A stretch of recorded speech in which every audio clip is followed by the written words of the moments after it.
पे दोस्तों, जैसा कि आपने थंबनेल पे देख लिया होगा कि आज से अपन पढ़ना प्रारंभ कर रहे हैं सिखवाल मानचित्रावली। क्या पढ़ना प्रारंभ कर रहे हैं दोस्तों? सिखवाल मानचित्रावली को YouTube पे पढ़ना प्रारंभ कर रहे हैं। दोस्तों, सिखवाल जी ने जैसा कि आपसे वादा किया था कि इस बार का जो न्यू एडिशन है सिखवाल मानचित्रावली का, उसे YouTube पे निःशुल्क पढ़ाया जाएगा। उस वादे के अकॉर्डिंग दोस्तों आज की ये पहली क्लास है सिखवाल मानचित्रावली के निःशुल्क और विस्तृत अध्ययन की। तो सभी इस क्लास को शेयर कर दीजिए।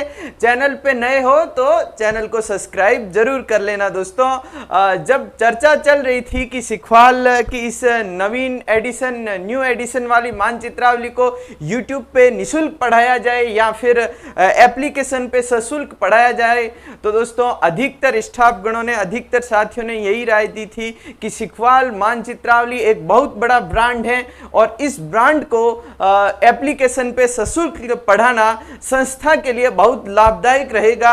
परंतु हमारे ऑनर, हमारे इस संस्था के संचालक सिखवाल जी का दिल बहुत बड़ा है। उन्होंने एक ही बात कही कि मैं मानचित्रावली निःशुल्क पढ़ाऊंगा। गांव के गरीब ढाणी के दूर दराज इलाके में बैठा हुआ हर एक विद्यार्थी अध्ययन का लाभ ले सके, जो जयपुर की महंगी कोचिंगों में नहीं आ सकता है, वह मानचित्रावली को निःशुल्क पढ़ सके और नोट्स के रूप में मानचित्रावली को लेकर के अपनी तैयारी को परिपूर्ण कर सके।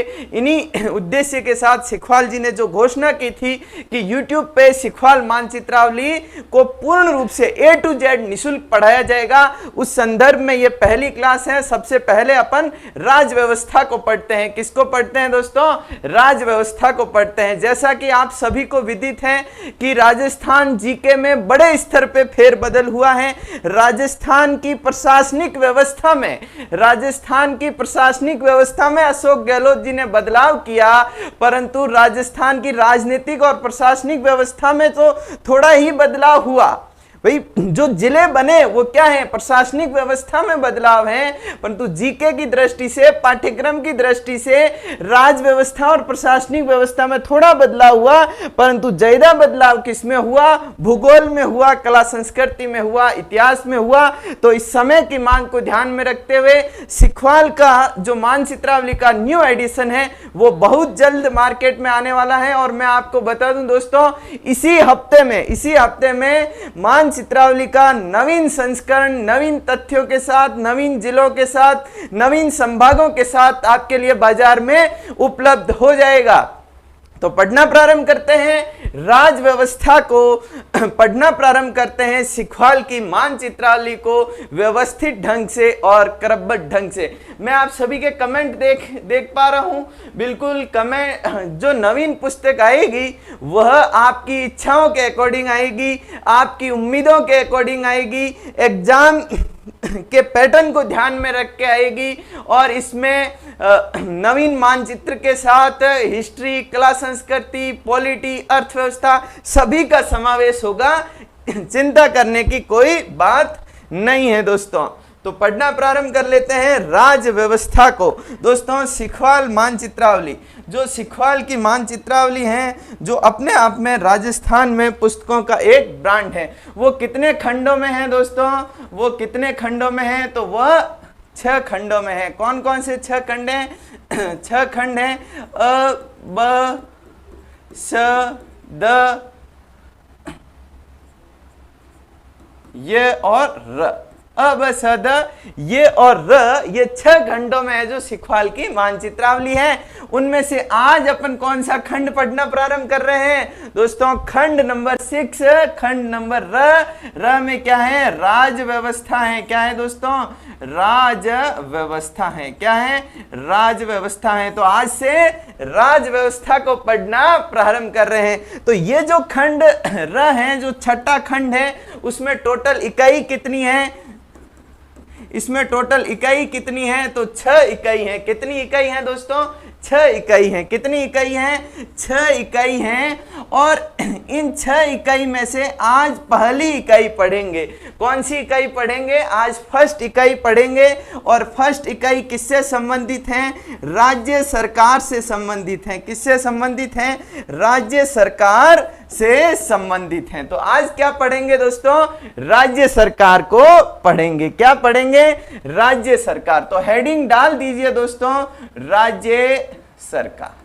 क्या पढ़ेंगे? राज्य सरकार को हैं जो पढ़ना प्रारंभ करेंगे। जब भी मैं बात करूं सरकार की, किसकी दोस्तों? जब भी मैं बात करूं सरकार की, तो आपके दिमाग में यह बात जरूर आएगी कि सरकार के तो कितने अंग होते हैं? सरकार के तो 3 अंग होते हैं। कौन कौन से? तो सरकार के कितने अंग होते हैं? सरकार के अंग, सरकार के कितने अंग होते हैं दोस्तों? सरकार के 3 अंग होते हैं। कितने अंग होते हैं दोस्तों? सरकार के 3 अंग होते हैं। आपने पढ़ा होगा दोस्तों, छोटी क्लासों में समझा होगा कि ये सरकार के 3 अंग होते हैं। कौन कौन से होते हैं? पहला तो होता है आपके कार्यपालिका, पहला तो होता है कार्यपालिका। दूसरा होता है आपके विधायिका या व्यवस्थापिका, विधायिका या फिर व्यवस्थापिका। और जो तीसरा होता है वो कौन सा होता है? न्यायपालिका, जुडिशरी पालिका, न्यायपालिका। सरकार के 3 अंग होते हैं, कार्यपालिका, विधायिका और न्यायपालिका। तो जो कार्यपालिका है उसका क्या काम है, जो विधायिका है उसका क्या काम है, जो न्यायपालिका है उसका क्या काम है, यह भी अपन को मालूम होना चाहिए। तो दोस्तों जो विधायिका है इसका काम क्या है? कानूनों का निर्माण करना, कानूनों का निर्माण करना। ये क्या काम करेगी विधायिका? कानून बनाएगी और इन कानूनों को लागू करना और इन कानूनों के अकॉर्डिंग शासन का संचालन करना। इन कानूनों के अकॉर्डिंग क्या करना? शासन का संचालन करना।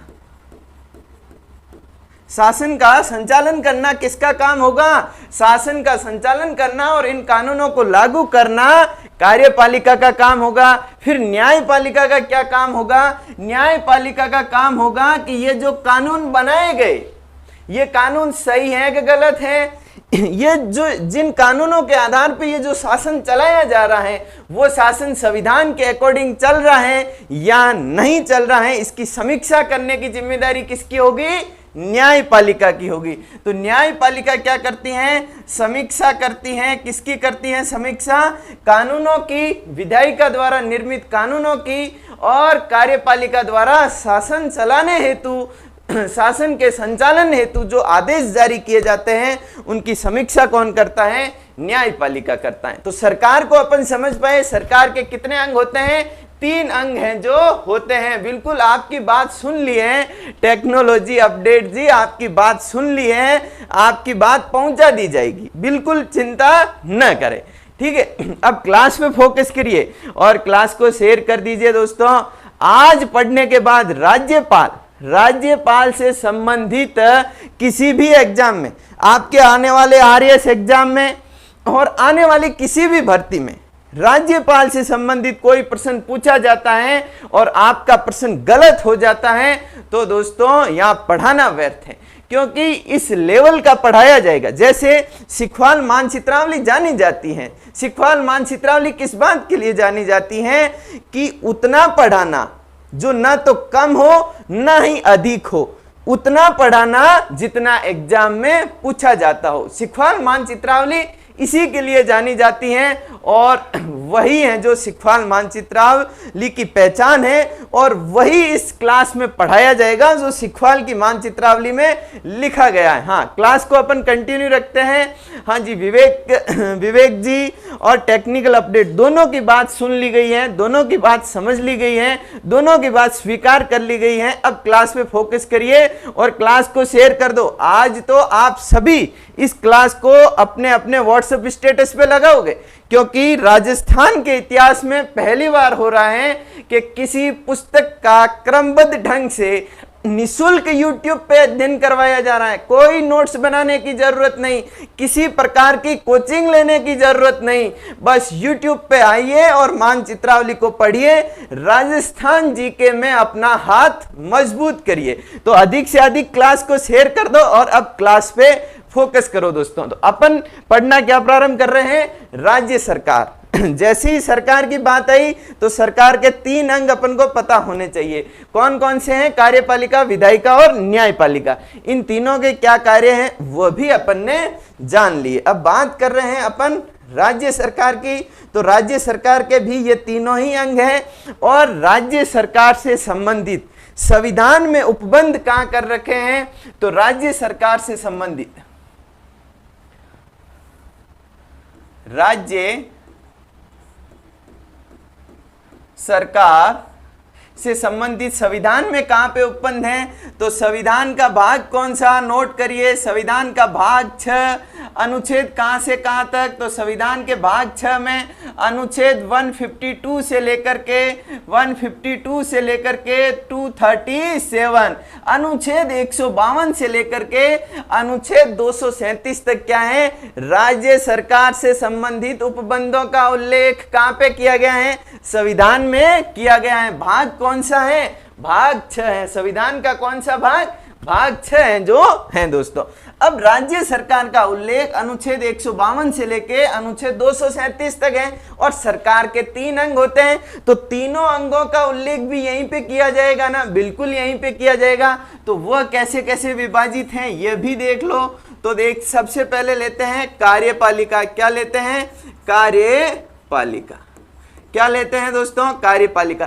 कार्यपालिका संबंधी उपबंधों का उल्लेख संविधान में कहां पे है, तो अनुच्छेद 153 से लेकर के अनुच्छेद 167 तक, अनुच्छेद 153 से लेकर के अनुच्छेद 167 तक किस बारे में उपबंध किए गए हैं, कार्यपालिका के संबंध में उपबंध किए गए हैं। दूसरा सरकार का अंग कौन सा था, विधायिका। विधायिका दूसरा सरकार का अंग कौन सा था, विधायिका था। तो विधायिका से संबंधित उपबंध संविधान में कहां पे हैं, तो ध्यान में रखना दोस्तों, राज्य विधायिका से संबंधित उपबंध अनुच्छेद 168 से लेकर के अनुच्छेद 213 तक राज्य विधायिका का विस्तार है। अब लास्ट में आ जाते हैं सरकार का तीसरा अंग, न्यायपालिका।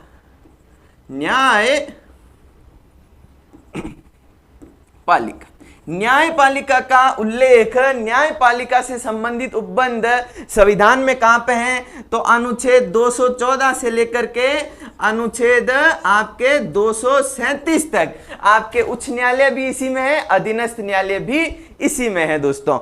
तो इस प्रकार से राज्य सरकार से संबंधित भाग 6 में कार्यपालिका, विधायिका और न्यायपालिका का उल्लेख किया गया है। ध्यान में रखना दोस्तों, नोट कर लीजिए। नोट नहीं भी करो तो आने वाली जो मानचित्रावली है उसमें यह यूं का यूं डायग्राम मिलेगा, उसको देख लेना दोस्तों, ठीक है। तो राज्य सरकार के संबंधित उपबंध अपन ने देख लिए और आज क्या पढ़ना प्रारंभ करेंगे, पहला अंग, सरकार का पहला अंग राज्य कार्यपालिका को पढ़ना प्रारंभ करेंगे। किसे पढ़ना प्रारंभ कर रहे हैं दोस्तों, राज्य कार्यपालिका।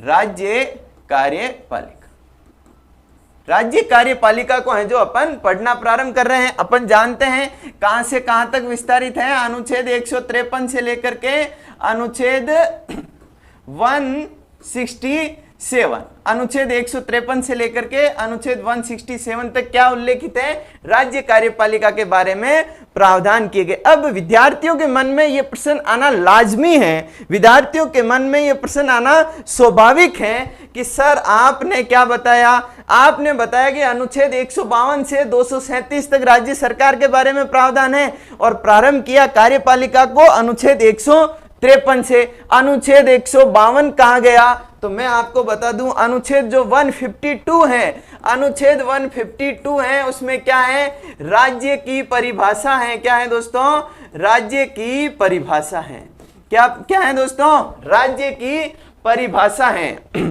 तो राज्य की परिभाषा कहां पे उल्लेखित है, अनुच्छेद 152। अब विद्यार्थियों के मन में यह प्रश्न भी आना स्वाभाविक है कि सर हमने पढ़ा था राज्य की परिभाषा तो अनुच्छेद 12 में है और एक और अनुच्छेद था अनुच्छेद 36 में राज्य की परिभाषा है, आप अनुच्छेद 152 में राज्य की परिभाषा कहां ले आए?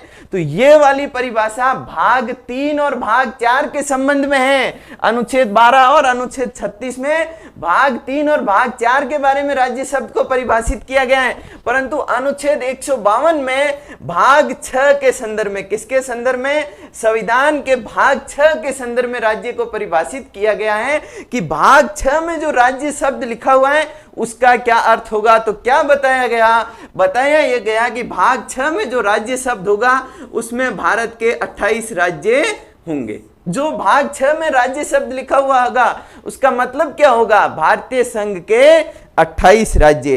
पहले जम्मू कश्मीर शामिल नहीं था, अब जम्मू कश्मीर को भी शामिल कर लिया गया है, यह भी ध्यान में रखना दोस्तों। तो अनुच्छेद 152 को आप समझ पाए होंगे। मुझे लगा कि आप यहाँ कंफ्यूज हो सकते हो, तो मैंने आपके साथ उल्लेख कर दिया। अब अपन बात कर रहे हैं राज्य की कार्यपालिका अनुच्छेद 153 से अनुच्छेद 167 तक। अनुच्छेद 153 से अनुच्छेद 167 तक क्या है? राज्य की कार्यपालिका। राज्य की कार्यपालिका को पढ़ने से पहले इसका स्वरूप जानना जरूरी है। इसका स्वरूप है जो जानना जरूरी है, इसकी प्रकृति, इसका नेचर जानना जरूरी है। तो राज्य की कार्यपालिका के स्वरूप पे चर्चा करने से पहले मैं आपको एक बात बता देता हूं कि राज्यों में भी संघ की तरह यानी कि केंद्र की तरह संसदात्मक शासन प्रणाली को अपनाया गया है। क्या है दोस्तों? राज्यों में भी क्या किया गया है? संघ की तरह यानी कि केंद्र सरकार की तरह, केंद्र की तरह क्या किया गया है? संसदात्मक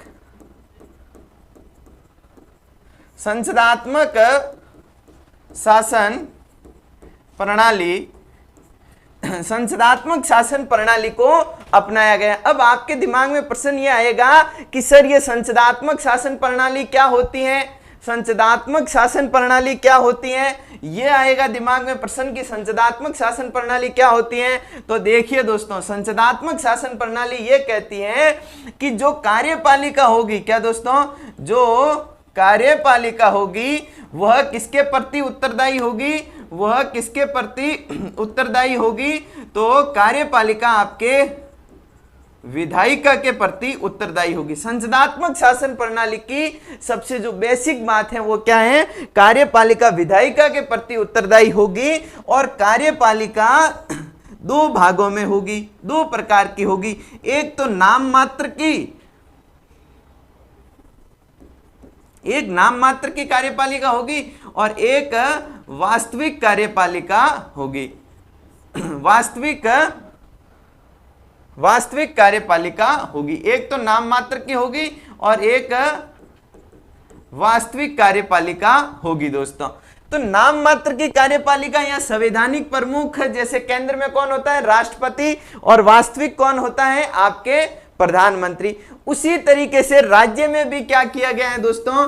राज्य में भी संसदात्मक शासन प्रणाली को अपनाया गया है। तो कार्यपालिका का स्वरूप यहाँ पे भी दो भागों में होगा, यहाँ पे भी दो भागों में होगा। एक तो नाम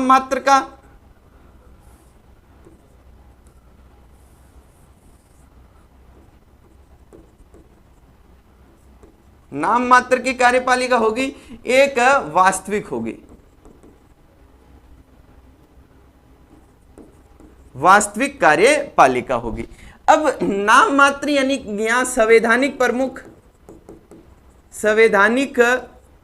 प्रमुख नाम मात्र या संवैधानिक प्रमुख कौन होगा दोस्तों? नाम मात्र या संवैधानिक प्रमुख केंद्र में तो कौन था? राष्ट्रपति था। यहाँ पे कौन होगा? राज्यपाल होगा। कौन होगा दोस्तों? राज्यपाल होगा। और वास्तविक कौन होगा? केंद्र में तो प्रधानमंत्री था, यहाँ पे कौन होगा? मुख्यमंत्री होगा। कौन होगा दोस्तों? मुख्यमंत्री होगा। यह ध्यान में रखना। तो कार्यपालिका का स्वरूप कैसा है दोस्तों? कार्यपालिका दो भागों में विभाजित होगी, दो रूपों में होगी, एक नाम मात्र की कार्यपालिका और एक वास्तविक कार्यपालिका। क्यों? क्योंकि राज्यों में भी केंद्र की तरह संसदात्मक शासन प्रणाली को अपनाया गया है और संसदात्मक शासन प्रणाली में कार्यपालिका का जो स्वरूप होता है वह इस प्रकार से ही होता है, एक नाम मात्र की होती है, एक वास्तविक होती है। तो जो राज्यपाल है वो तो नाम मात्र का या संवैधानिक प्रमुख है, वास्तविक शक्तियां किसके पास होगी? मुख्यमंत्री के पास होगी दोस्तों। अब कार्यपालिका का स्वरूप समझ लिया, तो अब अपन देखते हैं कि कार्यपालिका में शामिल क्या क्या होगा। कार्यपालिका में शामिल क्या क्या होगा, कार्यपालिका का विस्तार कैसे होगा। तो लिखिए राज्य कार्यपालिका, राज्य कार्यपालिका, राज्य कार्यपालिका। तो राज्य कार्यपालिका में सबसे पहले क्या शामिल आएगा? सबसे पहले क्या होगा? राज्य कार्यपालिका में सबसे पहले राज्यपाल आएगा। राज्यपाल, राज्यपाल का उपबंध कहां से कहां तक है? अनुच्छेद 153 से लेकर के अनुच्छेद 162 तक है जो राज्यपाल के बारे में उपबंध है। राज्यपाल के बाद क्या आएगा? मंत्री परिषद आएगी। क्या आएगी दोस्तों? मंत्री परिषद। क्या आएगी दोस्तों?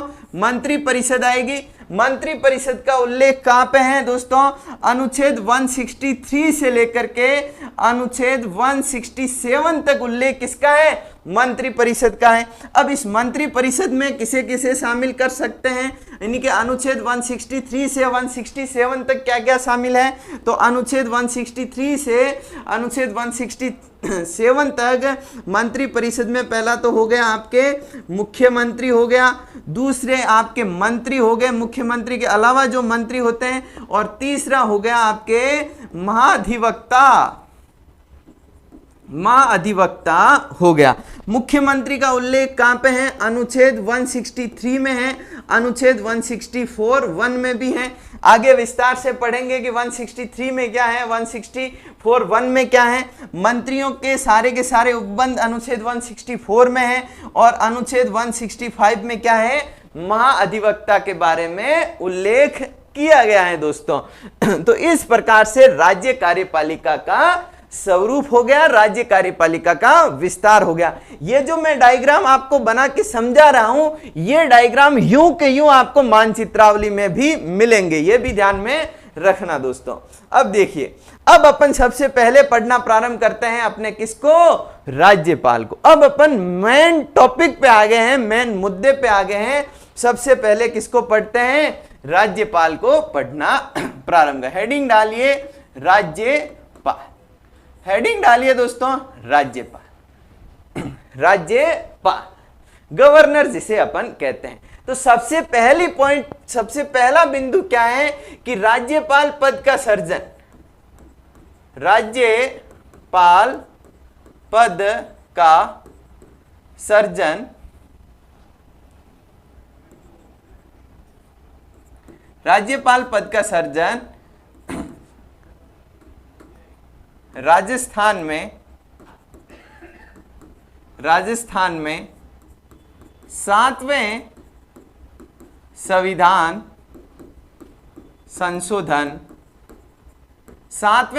संशोधन 1956 द्वारा किया गया।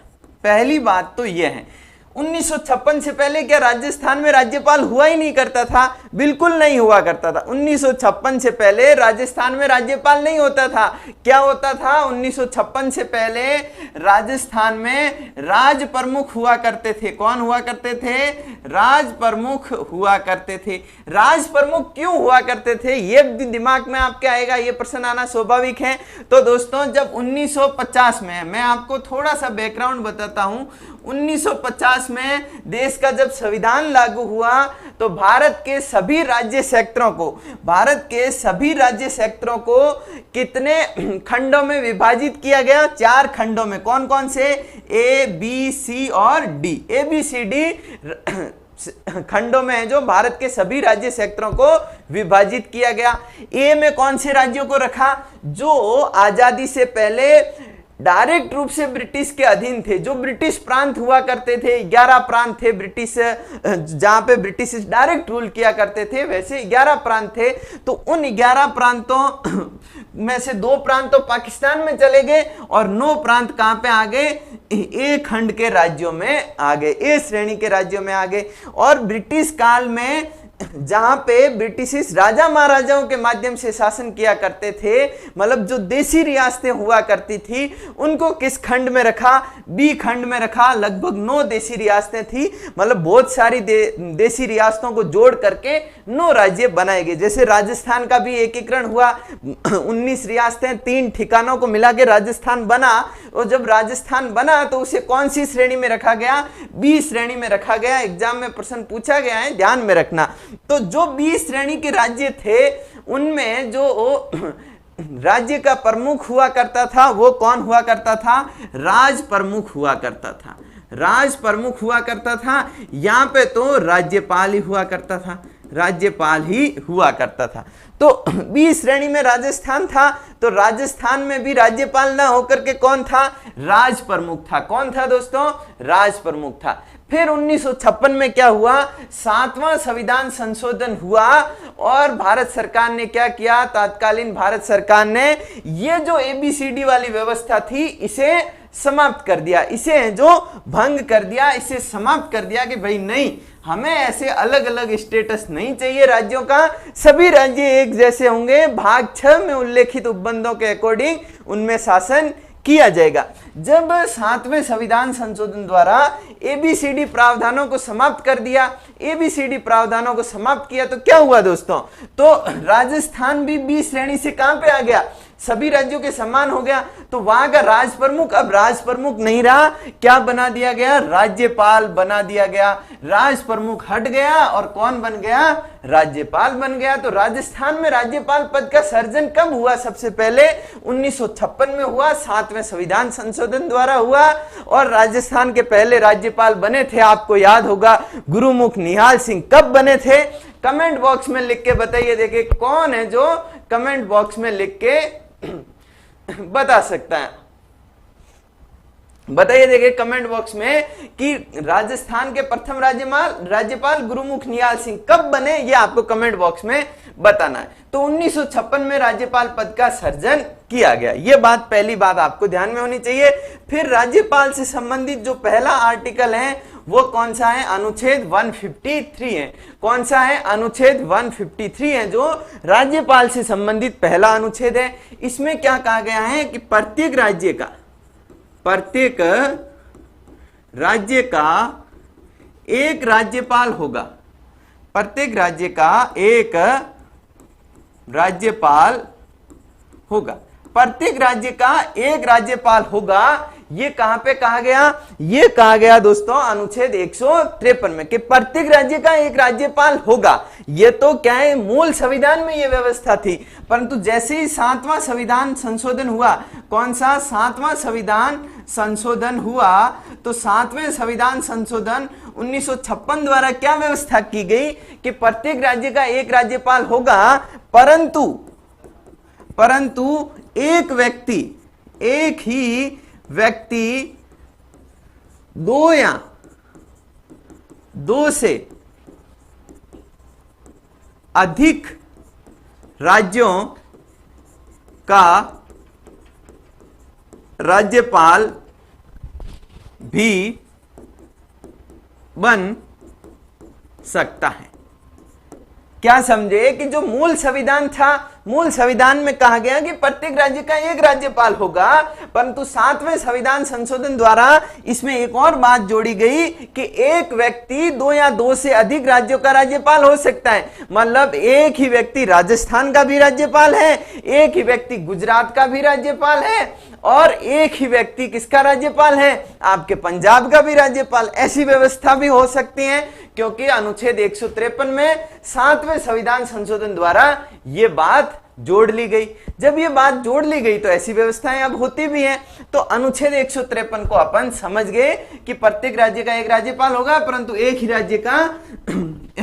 एक ही व्यक्ति 2 या 2 से अधिक राज्यों का राज्यपाल हो सकता है। अब मेरा प्रश्न आपसे यह है, कमेंट बॉक्स में बताना है, बिल्कुल कमेंट बॉक्स में आपको बताना है कि जब एक ही व्यक्ति 1 से अधिक राज्यों का राज्यपाल हो जाएगा तो क्या उसे वेतन डबल मिलेगा या फिर अन्य कोई व्यवस्था होगी? बताइए, देखिए कमेंट बॉक्स में बताइए। मैं आपके साथ इस संबंध में चर्चा करूंगा, परंतु थोड़ी बाद में करूंगा। तब तक है जो आप कमेंट बॉक्स में बता दीजिए कि यदि एक ही व्यक्ति 1 से अधिक राज्यों का राज्यपाल हो जाता है तो उसका वेतन डबल होगा या फिर कोई अन्य व्यवस्था होगी। ये बात है जो ध्यान में रखनी। अब एक व्यक्ति को राजस्थान का राज्यपाल तो बना दिया। राजस्थान राज्यपाल बन जाने से 1-2 काम हो जाते हैं कि जो राजस्थान का राज्यपाल होगा वह राज्य का क्या होगा? वह राज्य का संवैधानिक प्रमुख होगा। राज्य का प्रथम नागरिक होगा। क्योंकि अपन ने क्या कहा कि जो स्थिति राष्ट्रपति की होगी, हाँ बिल्कुल विवेक जी बिल्कुल सही कह रहे हैं, 1 नवंबर से 15 अप्रैल 1962 तक गुरुमुख निहाल सिंह है जो राजस्थान के राज्यपाल रहे, बिल्कुल सही कह रहे हैं। और काजल जी अन्य कुछ और होना चाहिए, हाँ अन्य कुछ और व्यवस्था होगी, बिल्कुल काजल जी ने सही आंसर दिया। क्लास में बने रहिएगा, मैं आपके साथ चर्चा करूंगा इसके संबंध में। एक अनुच्छेद है वो भी 7वें संविधान संशोधन द्वारा ही संविधान में जोड़ा गया, उसकी चर्चा करूंगा दोस्तों। तो जो राजस्थान का राज्यपाल होगा वो राज्य का संवैधानिक प्रमुख तो होगा ही, क्योंकि भारत का संवैधानिक प्रमुख राष्ट्रपति है और जो स्थिति राष्ट्रपति की संघ के संदर्भ में है वही स्थिति राज्यपाल की है। तो राज्यपाल भी क्या हो गया? राजस्थान का या राज्य का संवैधानिक प्रमुख हो गया। और भारत का प्रथम नागरिक राष्ट्रपति होता है, तो राज्य का प्रथम नागरिक कौन हो गया? राज्यपाल हो गया। क्या राज्यपाल को ये 2 ही पद प्राप्त है या और भी कुछ प्राप्त है? देखिए दोस्तों, राज्यपाल को इन दोनों के अलावा जो राजस्थान का राज्यपाल होगा उसे और भी कुछ पदवियां प्राप्त होगी। जैसे वो राजस्थान रेड क्रॉस सोसाइटी का अध्यक्ष होगा। राजस्थान रेड क्रॉस सोसाइटी का अध्यक्ष भी राजस्थान का राज्यपाल ही होगा। और क्या दोस्तों, राजस्थान रेड क्रॉस सोसाइटी का, राजस्थान सैनिक बोर्ड का भी अध्यक्ष राजस्थान का राज्यपाल ही होगा। और दोस्तों देखिए दोस्तों, अरावली प्रबंधन बोर्ड का भी अध्यक्ष कौन होगा? राजस्थान का राज्यपाल ही होगा। और देखिए दोस्तों, पश्चिमी सेक्टर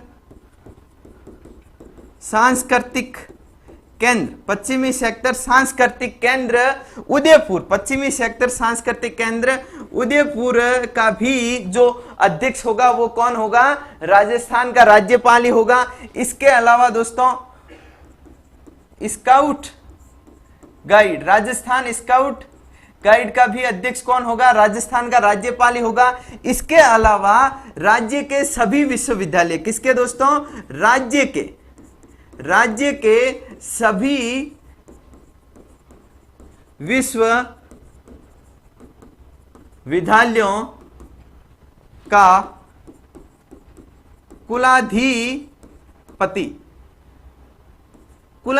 कुलपति नहीं, कुलाधिपति होता है राज्यपाल। और कौन से? राज्य के अंदर जो राज्य के विश्वविद्यालय हैं, संघ के या फिर केंद्र सरकार के या कोई निजी विश्वविद्यालय हैं, तो उनका राज्यपाल कुलाधिपति नहीं होगा। सिर्फ जो राज्य सरकार के अधीन विश्वविद्यालय हैं उनका कुलाधिपति कौन होगा? राजस्थान का राज्यपाल होगा। क्या कह रहे हैं सवाई जी? गुरुजी सादर प्रणाम। राजस्थान 50 जिलों के अनुसार पुस्तक कब तक आएगी? मैंने आपको पहले भी बताया है, एक बार फिर से बता दूं, संभावना पूरी है कि सिखवाल की मानचित्रावली नवीन अपडेट के साथ, नवीन 50 जिलों के तथ्यों के साथ इसी हफ्ते बाजार में मिल जाएगी। और उस मानचित्रावली को आपको बाजार से परचेज करना है और सिखवाल का यूट्यूब चैनल सब्सक्राइब करके यूट्यूब पे आकर के उसे विस्तृत ढंग से और आराम से पढ़ना है। जितना सिखवाल मानचित्रावली में लिखा गया, जितना एग्जाम में पूछा जाता है, उसी पैटर्न पे और उसी धारा प्रवाह अंदाज में पूरी मानचित्रावली को इसी YouTube चैनल पे निशुल्क पढ़ाया जाएगा। सिखवाल जी ने जो वादा किया था उस वादे के अकॉर्डिंग आज ये पहली क्लास है और ये क्लासें नियंत्रण चलती रहेगी जब तक पूरी सिखवाल मानचित्रावली को YouTube पे पढ़ा दिया नहीं जाता। तो आपको क्या करना है, इस चैनल को सब्सक्राइब कर लो और अपने दोस्तों को भी बता दो कि राजस्थान के इतिहास में पहली बार किसी पुस्तक को विस्तृत रूप से शब्द टू शब्द पढ़ाया जा रहा है। अब तक जो मैंने बताया, जिस क्रम में बताया, उसी क्रम में राज्यपाल को सिखवाल मानचित्रावली में लिखा गया है, ये ध्यान में रखना। हाँ, मानचित्रावली में आपके भूगोल भी होगी, मानचित्रावली में आपके कला संस्कृति भी होगी, मानचित्रावली में इतिहास भी होगा, मानचित्रावली में अर्थव्यवस्था भी होगी, मानचित्रावली में राजस्थान की राज व्यवस्था भी होगी। इनके संपूर्ण राजस्थान जी के बिल्कुल नवीन तथ्यों के साथ आपको बहुत जल्द है जो सिखवाल मानचित्रावली के रूप में मिलने वाला है। तो अब है जो अपन पढ़ना प्रारंभ करते हैं दोस्तों कि जो राजस्थान का राज्यपाल होगा वो राज्यपाल होते ही राज्य का संवैधानिक प्रमुख हो जाएगा, राज्य का प्रमुख प्रथम नागरिक हो जाएगा, राजस्थान रेड क्रॉस सोसाइटी का अध्यक्ष हो जाएगा। अब ये रेड क्रॉस सोसाइटी क्या है, कमेंट बॉक्स में लिख के बताइए। इसकी स्थापना कब हुई और इसका मुख्य कार्य को क्या है? जो भी विद्यार्थी कमेंट बॉक्स में बता देगा उसको सिखवाल की तरफ से एक उत्कृष्ट पुरस्कार मिलेगा। देखिए, और राजस्थान सैनिक बोर्ड का अध्यक्ष भी राज्यपाल होगा, अरावली प्रबंध बोर्ड का भी अध्यक्ष राजस्थान का राज्यपाल ही होगा, पश्चिमी सेक्टर सांस्कृतिक केंद्र उदयपुर का अध्यक्ष भी राज्यपाल ही होगा, स्काउट गाइड और राज्य के सभी विश्वविद्यालयों का कुलाधिपति, कुलपतियों की तो वो नियुक्ति करता है, कुलाधिपति हैं जो यह स्वयं होता है। ये सारे के सारे एग्जाम में पूछे गए हैं क्योंकि सिखवाल मानचित्रावली से शब्द टू शब्द एग्जाम में प्रश्न पूछे जाते हैं और अपन सिखवाल मानचित्रावली को शब्द टू शब्द पढ़ रहे हैं। तो आने वाला एक एक प्रश्न है जो अपने एग्जाम में सही होने वाला है, ये मैं आपको भरोसा दिलाता हूं दोस्तों। तो राजस्थान का जो राज्यपाल होगा वो इन सभी पोस्टों पे भी नियुक्त हो जाएगा। अब राज्यपाल को इतने सारे काम दे दिए और भी कुछ काम मिलेंगे या इतने पर्याप्त हैं? तो संविधान राज्यपाल को एक और काम देता है, एक और जिम्मेवारी देता है। कौन से अनुच्छेद के तहत? अनुच्छेद 154 के तहत। कौन से अनुच्छेद के तहत? अनुच्छेद 154। अनुच्छेद 154 क्या कहता है कि राज्य की समस्त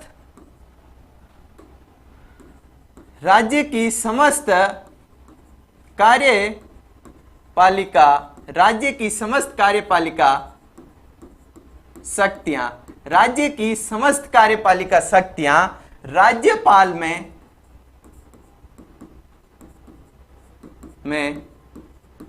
निहित होगी। राज्य की समस्त कार्यपालिका शक्तियां किसमें नियत होगी? राज्यपाल में नियत होगी।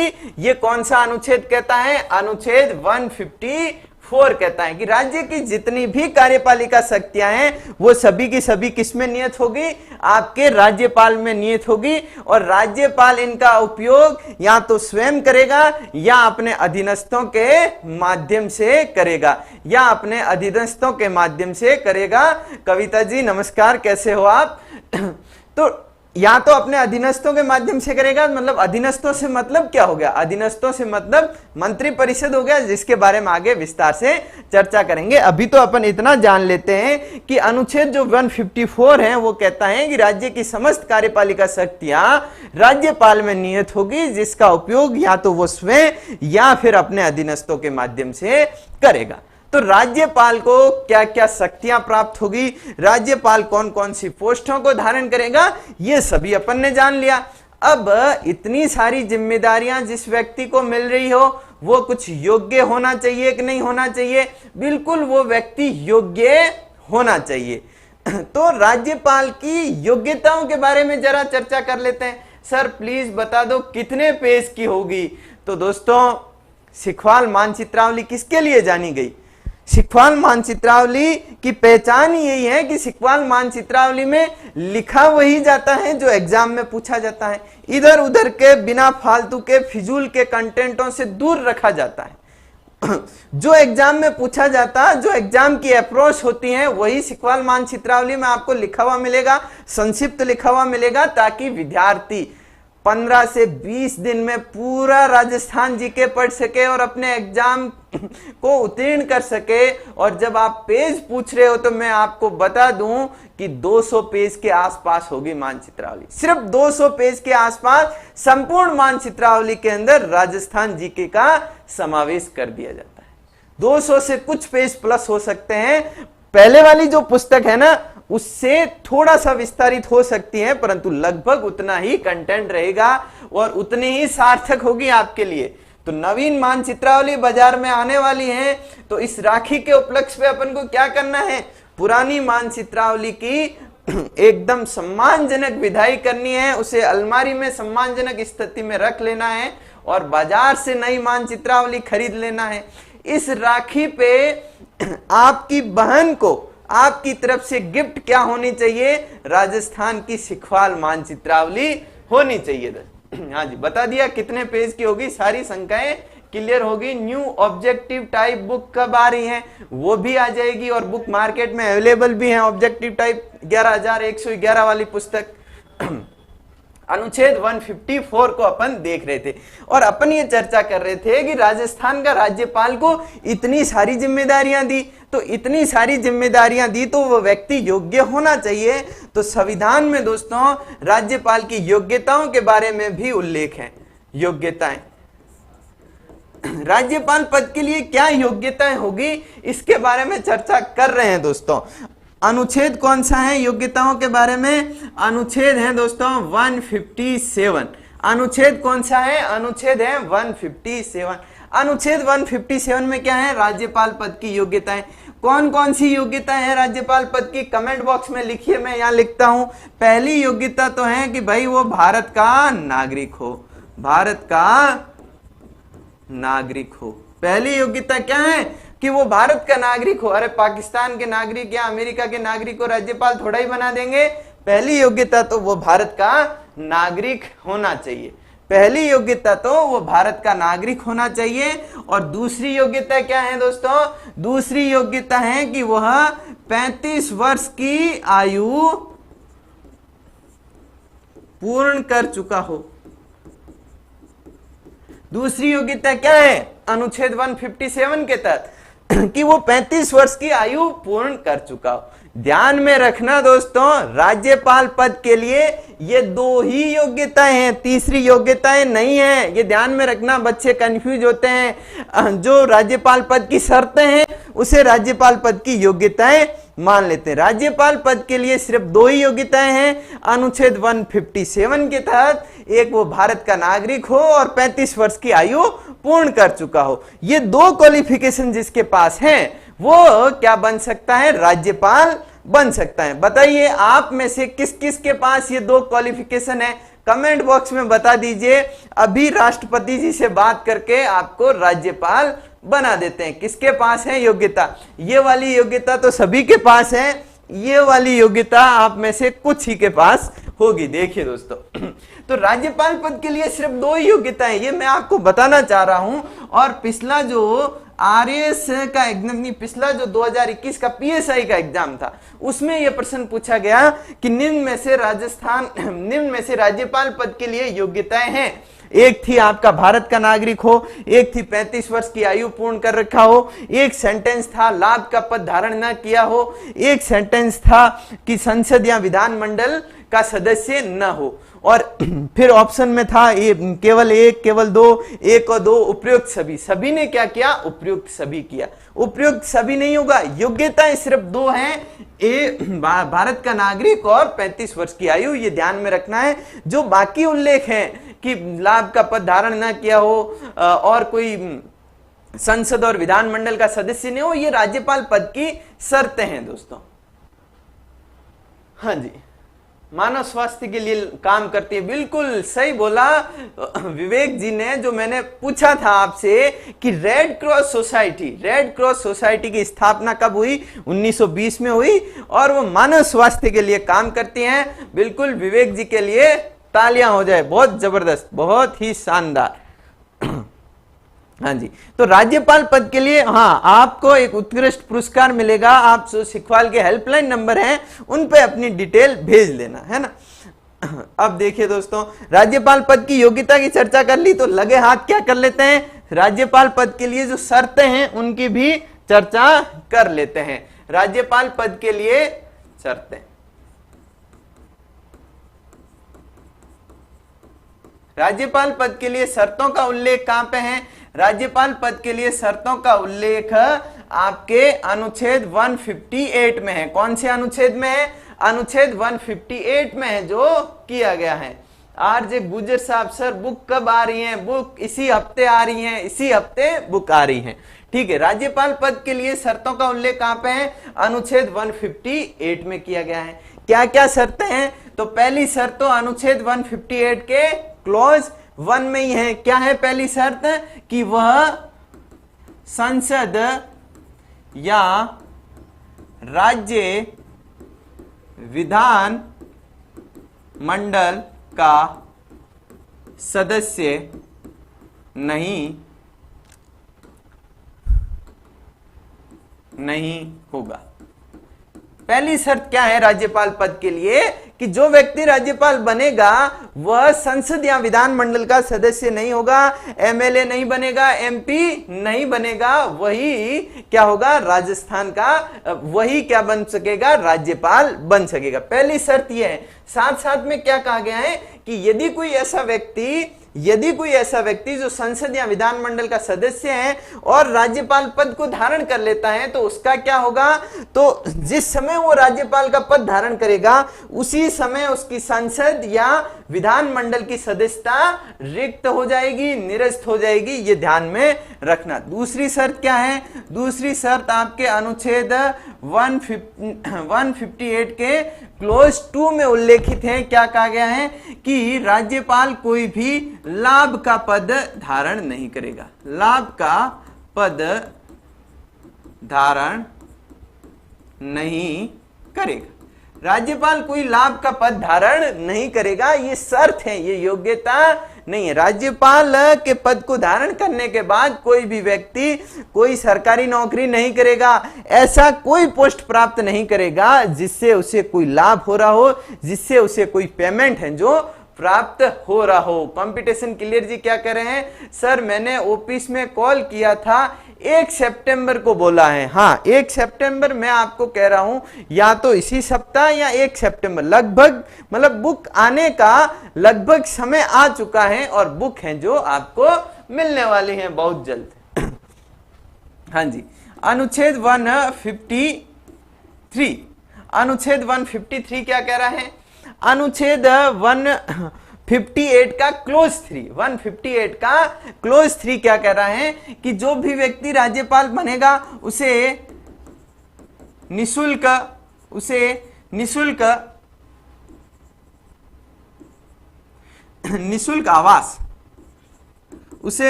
आवास मिलेगा और संसद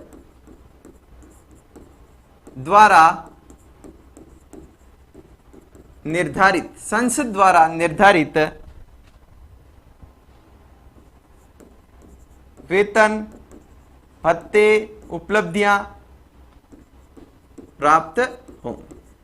राज्यपाल का वेतन क्या होगा? राज्यपाल को किस प्रकार के वेतन भत्ते और उपलब्धियां प्राप्त होगी, यह कौन निर्धारित करेगा? संसद निर्धारित करेगी। दोस्तों कौन से अनुच्छेद में कहा गया? अनुच्छेद 158 के क्लोज 3 में कहा गया। अब अगली शर्त देखिए दोस्तों, अनुच्छेद 158 क्लोज 3 का कब जोड़ी गई? 7वें संविधान संशोधन द्वारा। 7वां संविधान संशोधन हुआ था 1956 में, तभी यह अनुच्छेद जोड़ा गया था, अनुच्छेद 158(3) का और क्या व्यवस्था की गई कि यदि कोई व्यक्ति क्या बन जाए? यदि कोई व्यक्ति 2 या 2 से अधिक राज्यों का राज्यपाल बन जाए तो उसका उसका वेतन राष्ट्रपति के आदेशानुसार दोनों राज्यों में बांट दिया जाएगा। मैंने आपके साथ पहले चर्चा की थी अनुच्छेद 153 के संदर्भ में कि कोई भी व्यक्ति, अनुच्छेद 153 में क्या कहा गया कि प्रत्येक राज्य का एक राज्यपाल होगा, और दूसरी बात कही गई कि कोई भी व्यक्ति एक या एक से अधिक, दो या दो से अधिक राज्यों का राज्यपाल बन सकता है। तभी मैंने आपसे प्रश्न पूछा था कि यदि कोई व्यक्ति दो राज्यों का राज्यपाल बन जाए तो क्या उसका वेतन डबल होगा या कोई अन्य व्यवस्था होगी। आप में से आंसर भी आया कि कोई अन्य व्यवस्था होगी। तो अन्य व्यवस्था क्या होगी उसका उल्लेख कहां पे है, अनुच्छेद 158 के क्लोज 3 के क में, जिसे 7वें संविधान संशोधन द्वारा ही जोड़ा गया। और क्या कहा गया कि यदि कोई व्यक्ति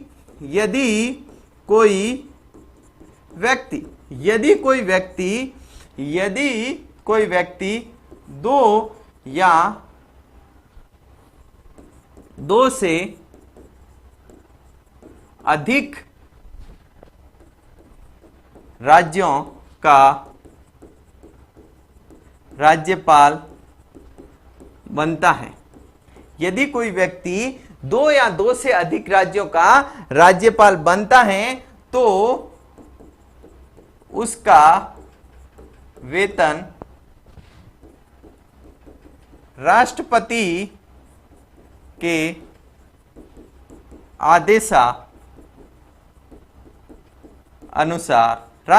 के आदेशानुसार संबंधित राज्यों में बांट दिया जाएगा। संबंधित राज्यों में क्या कर दिया जाएगा, बांट दिया जाएगा। यह व्यवस्था कहां पे है, अनुच्छेद 158 के 3 के क में है जो ये व्यवस्था की गई है। और शर्त क्या है राज्यपाल पद की, एक और शर्त है जिसका उल्लेख यहीं पे कर लेते हैं अपन। क्या शर्त है, अनुच्छेद 158 के क्लोज 4 में अगली शर्त लिख रखी है कि कार्यकाल के दौरान राज्यपाल के कार्यकाल के दौरान उसके वेतन और भत्तों में कटौती नहीं होगी। भाई कार्यकाल के दौरान है जो, उसके वेतन और भत्तों में कटौती नहीं होगी। मतलब जब नियुक्त हुए उस दिन 3.5 लाख रुपए वेतन था, तो रिटायरमेंट तक ये वेतन बढ़ सकता है परंतु कम किसी भी हालत में नहीं होगा। ये बात है जो आपको ध्यान में रखनी है। तो ये राज्यपाल पद के लिए शर्तें हैं, कौन से अनुच्छेद में है, अनुच्छेद 158 में है। राज्यपाल पद के लिए योग्यताएं कहां पे हैं, अनुच्छेद 157 में है। सिर्फ 2 योग्यताएं हैं, कितनी हैं, सिर्फ 2 योग्यताएं हैं। क्या कह रहे हो, कोई बता दो गुरुजी, आपसे पब्लिश करवाना है क्या जी। तो राज्यपाल पद के लिए ये 2 योग्यताएं हैं और राज्यपाल पद के लिए ये शर्तें हैं। अब कोई व्यक्ति राज्यपाल पद के लिए योग्य है, जैसे कि आप में से कोई योग्य नहीं था, यदि कोई योग्य होता तो राष्ट्रपति से बात करके उसे राज्यपाल बना देता। तो यदि कोई राज्यपाल पद के लिए योग्य है, यानी कि भारत का नागरिक है और 35 वर्ष की आयु पूर्ण कर चुका है, उसके पास सभी योग्यताएं हैं, तो उसे राज्यपाल नियुक्त कौन करेगा, इसके संबंध में संविधान क्या कहता है उसकी चर्चा भी कर लेते हैं। तो अगला पॉइंट लिखिए, नियुक्ति। किसकी नियुक्ति, राज्यपाल की नियुक्ति। नियुक्ति के संदर्भ में चर्चा करते हैं। नियुक्ति के संदर्भ में अनुच्छेद कौन सा है, अनुच्छेद लिख लीजिए दोस्तों, अनुच्छेद 155 में राज्यपाल की नियुक्ति के संदर्भ में प्रावधान किए गए हैं। क्या कहा गया है, कहा गया है कि राज्यपाल की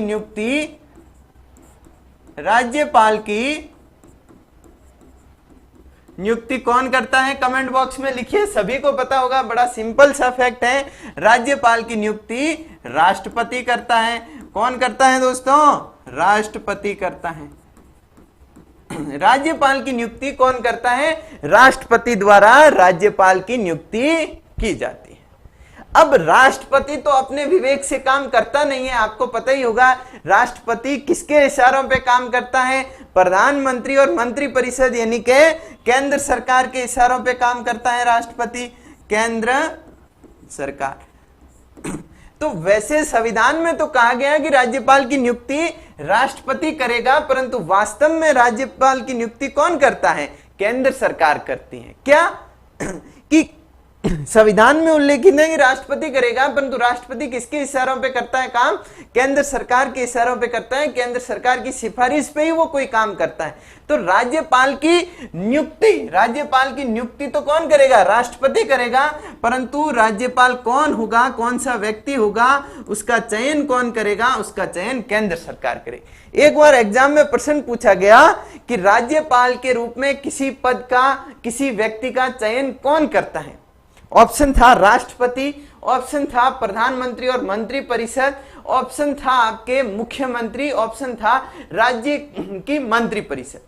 तो उत्तर क्या हो गया? उत्तर हो गया प्रधानमंत्री और मंत्रिपरिषद। अरे नियुक्ति तो राष्ट्रपति करता है, परंतु चयन कौन करता है? केंद्र सरकार करता है। और केंद्र सरकार जिस व्यक्ति को चयनित करेगी उसी व्यक्ति को राष्ट्रपति क्या कर देगा? आपके जो राज्यपाल नियुक्त कर देगा। अब एक प्रश्न ये खड़ा होता है कि नियुक्ति कौन कर रहा है? राज्यपाल की नियुक्ति राष्ट्रपति कर रहा है, यानी कि केंद्र सरकार कर रही। आगे अपन चर्चा करेंगे कि जो राज्यपाल है वह राष्ट्रपति के प्रसाद पर्यंत पद को धारण करता है, मतलब राष्ट्रपति उसे कभी भी हटा सकता है, कभी भी ट्रांसफर कर सकता है। तो प्रश्न ये खड़ा हुआ कि क्या राज्यपाल का पद केंद्र सरकार के अधीन है या उसके नियंत्रण में है? क्या राज्यपाल का पद केंद्र सरकार के अधीन कोई नियोजन है? यह पद प्रश्न खड़ा हुआ। क्यों हुआ? क्योंकि नियुक्ति कौन कर रहा है? राष्ट्रपति कर रहा है, और राष्ट्रपति के प्रसाद पर्यंत ही वो पद धारण करता है। तो यह प्रश्न खड़ा हुआ, और यह प्रश्न किस वाद में खड़ा हुआ?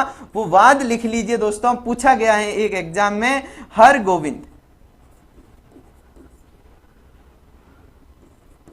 हरगोविंद पंथ वर्सेज रघुकुल तिलक 1979 का यह वाद है।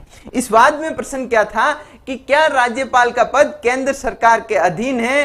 क्या राज्यपाल का पद केंद्र सरकार के अधीन कोई नियोजन है? यह प्रश्न जब न्यायपालिका के समक्ष आया, तो न्यायपालिका ने इसका निर्धारण कैसे किया? न्यायपालिका ने कहा कि राज्यपाल का पद न तो केंद्र सरकार के अधीन है, न राज्य सरकार के अधीन है, यह एक स्वतंत्र और संवैधानिक पद है। तो निर्णय क्या आया इस वाद में कि राज्यपाल का पद एक स्वतंत्र एवं संवैधानिक पद है।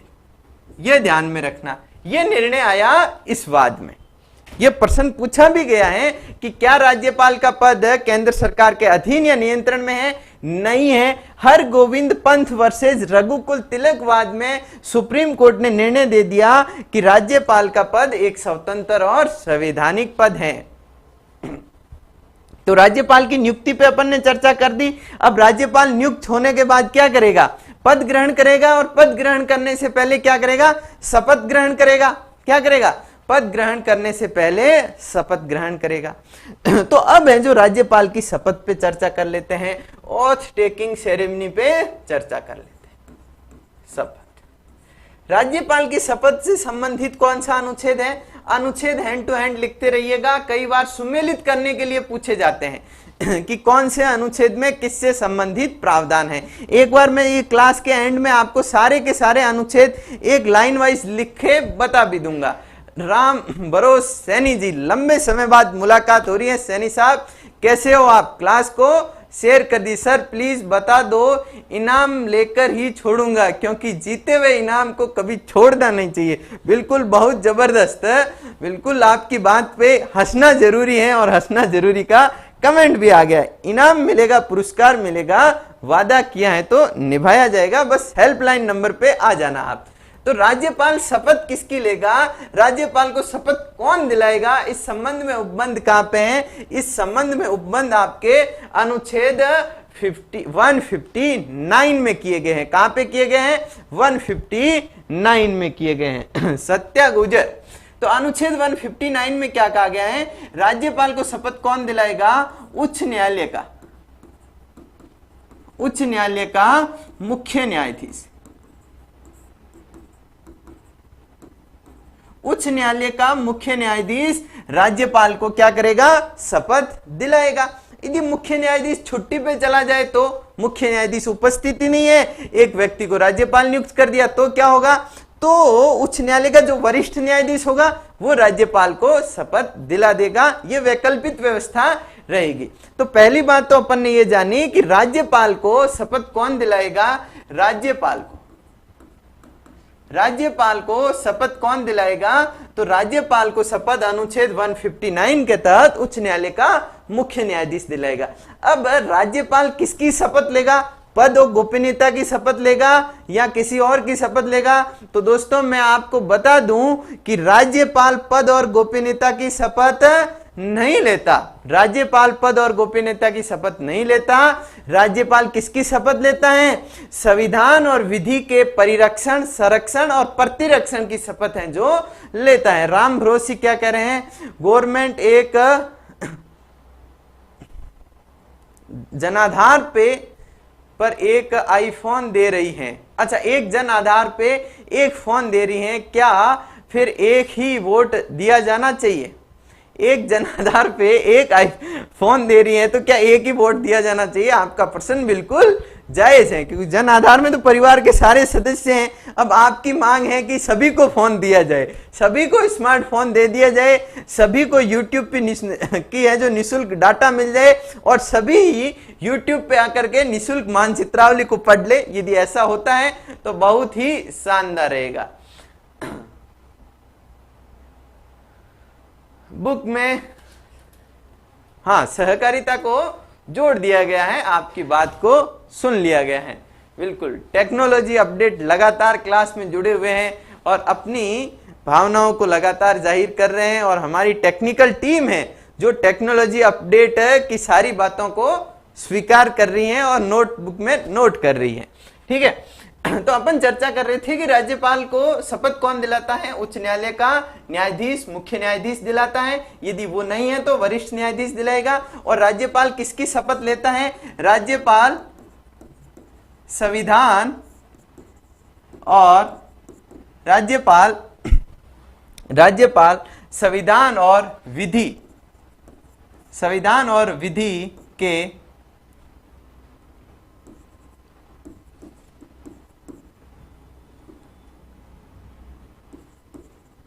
परिरक्षण, संविधान और विधि के परिरक्षण,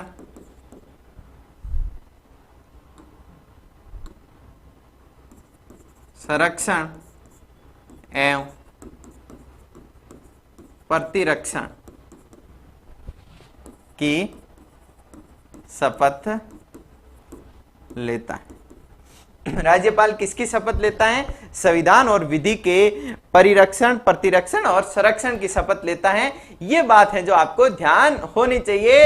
अशोक रोसलिया क्रिकेट का भी स्वागत है, अभिनंदन है। आप भी क्लास में कभी कभी दर्शन दे दिया करो, है ना। मजा तो आना ही है क्योंकि मानचित्रावली को निशुल्क यूट्यूब पे पढ़ाया जा रहा है। राजस्थान के इतिहास में पहली बार राजस्थान की सबसे लोकप्रिय पुस्तक को क्या किया जा रहा है, यूट्यूब पे निशुल्क पढ़ाया जा रहा है। तो आज की इस पहली क्लास को अपन विराम देते हैं। कल ठीक 8 बजे दोस्तों, 8 बजे का टाइम अपने दिमाग में क्या कर लो, नोट कर लो। 8 बजे की अलार्म अपने दिमाग में स्थायी कर दो, 8 बजे की अलार्म अपने फोन में लगा दो और रोज 8 बजते ही क्या करना है, सिखवाल मानचित्रावली को यूट्यूब पे पढ़ना है, अपनी तैयारियों को दुरुस्त करना है, अपने राजस्थान जीके को मजबूत करना है, राजस्थान जीके में अपने हाथ को मजबूत करना है और क्या करना है, आने वाली सभी प्रतियोगी परीक्षाओं को फतेह करना है। तो इन्हीं शुभकामनाओं के साथ और कल ठीक 8 बजे आपसे फिर होगी मुलाकात।